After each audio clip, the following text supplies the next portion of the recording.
Et du coup, tu comptais me l'annoncer quand pour ta chaîne secondaire? De quoi? Que c'est pas mon anniversaire? Bah, masculin singulier, tout ça. Je sais pas de quoi tu parles, Pierre. Je suis juste allé sur YouTube et j'ai découvert ça et je peux te dire que je suis tombé de haut. C'est pas moi. On avait beaucoup de choses à préparer, toi et moi. Bah, le livre. Ah, c'est fini le livre.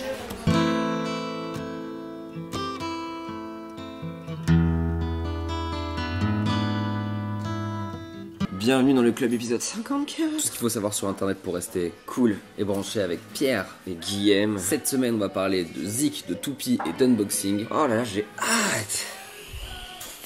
Oh.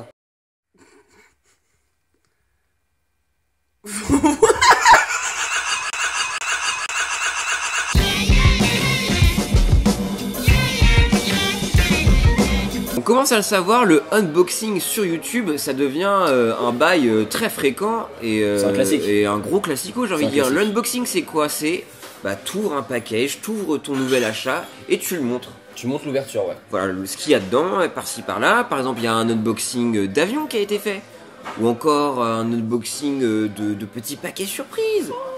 Un unboxing du dernier jeu vidéo, l'édition collector. Ou alors carrément un unboxing de la tête à Gwyneth. Looks like I'm gonna have to cut this one short, but thanks for watching Morgan Freeman's unboxing videos and please subscribe. Bills! C'est un peu malsain, mais en soi je pense avoir trouvé la nouvelle chaîne d'unboxing Guillaume, C'est quoi? qui s'appelle Unboxing Mystery. Tu déconnes. Le principe, c'est de l'unboxing, mais avec des objets un petit peu insolites, comme dirait Patrick Beau. Et par exemple, on unboxe la tristesse.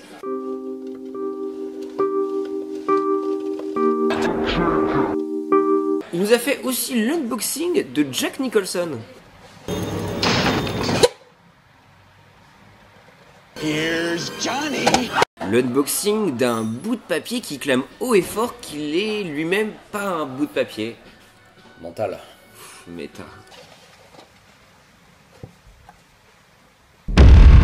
Bref, on n'est pas peu fiers de cette découverte car je pense qu'il pourrait devenir le How to Basics de l'unboxing.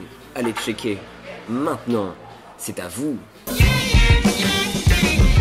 En ce moment, je me mets un peu plus sérieusement au podcast, Pierre, surtout au podcast français, Ah oui. guidé par le génial Riviera Détente du génial Henri Henri Michel. Michel. On vous met le lien évidemment dans la barre d'infos. Allez-y, c'est mortel. Et justement, dans cette petite recherche comme ça de podcast, j'ai découvert un podcast, enfin une page SoundCloud qui s'appelle la FM des années 90 et qui publie des extraits d'émissions de la radio de mon enfance. Oui, car tu es très vieux.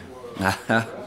Ouais. Là, je vais vous dire, je vais vous offrir de l'argent. Et là, bon courage si vous répondez pas, parce qu'on va être très désagréable. 12 450 francs, c'est le montant du jackpot Fun Radio. On a rajouté 50 balles. Alors ça c'était Koé en 1994, Pierre, il était déjà là le bonhomme. Alors si comme moi, quand vous étiez petit, vous avez passé l'enfance collé l'oreille au transistor, vous avez trouvé ça génial de retrouver des moments un peu cocasses de radio, mais ça sert aussi de capsule spatio-temporelle pour montrer un peu à quoi ressemblait la société à travers ce média qui à l'époque en plus était vraiment beaucoup plus important. Bah oui. Et par exemple, il y a eu un montage très astucieux et très malin avec la réaction des radios jeunes à l'élection de Chirac en 95, ça nous rajeunit pas. Salut les monstres, ouais c'est Alain, je veux savoir que si Chirac y passe, qu'il baisse un peu les charges patronales, qu'on puisse gagner plus d'argent et qu'on puisse acheter ce qu'on veut parce qu'il y en a ras-le-bol que gagner des sommes petites et voilà. Et quitte à tenir le sujet vieille radio bien déconne, je vous conseille fortement d'aller voir les archives du Ziva Show. Ah bah oui. Le show fantastique d'Eric et Ramsey. Alors là on est plutôt début 2000, ça a duré quelques mois parce que c'était un peu trop genre What the what the fuck. fuck, mais c'est vraiment révolutionnaire. Et parfois les extraits musicaux qu'ils lancent, ça aussi c'est des petites Madeleines de Proust. Le groupe qu'on vient d'entendre est composé de 3 sexagénaires, les Red Hot Chili Peppers. Peppers tranquille, t'as vu? Je vais vous raconter l'histoire de deux frères, Joe et Todd Robbins, qui depuis 2012 ont décidé d'aller filmer à travers le monde et l'Asie les activités ludiques les plus insolites, encore une fois. Ça alors.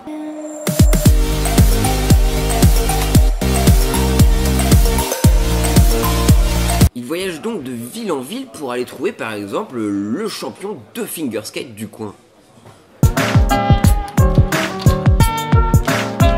Ou rencontrer Meng Xin Li, la championne de cup stacking du coin.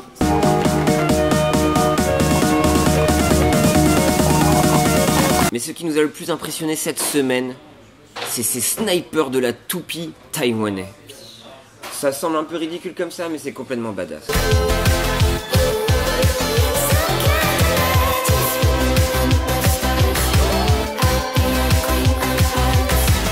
Et comme dit Guillaume, à quoi bon, en tant que boisson énergisante, payer des avions à Dubaï, faire des slaloms de ouf, alors qu'on a des toupies? Bref, la chaîne s'appelle Kuma Movies. Il y a beaucoup de making-of, c'est super intéressant et c'est très intéressant surtout de découvrir un peu tout ce que le monde a à nous offrir en art babos, ludique, pardon. Voilà, à vous. T'as pas de fâcher avec les mecs de Nuit debout. Internet et les réseaux sociaux ont la faculté de relancer des carrières. Oui. L'exemple le plus récent, Pierre, français, c'est Julien Lepers qui a rempli son fan club grâce à Twitter. Ouais, et à l'e-sport. La plupart du temps, ça arrive à des anonymes ou à des stars de seconde zone, mais la belle histoire plus récemment, quand c'est arrivé à Simon & Garfunkel et leur hit Sound of Silence qui a connu un retour de gloire avec ce mime Pierre que t'adores. Bah oui, à fond.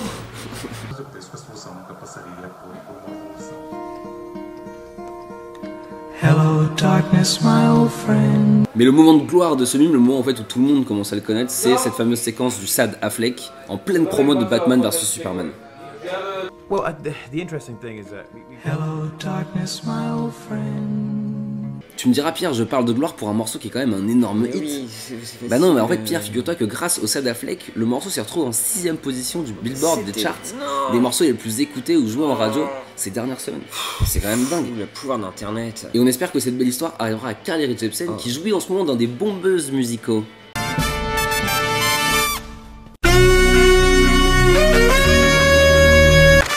Pour faire court, son album sort l'année dernière à la rentrée.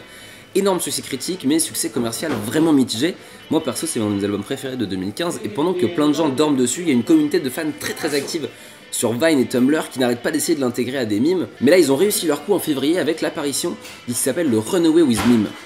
1, 2, 3, 4.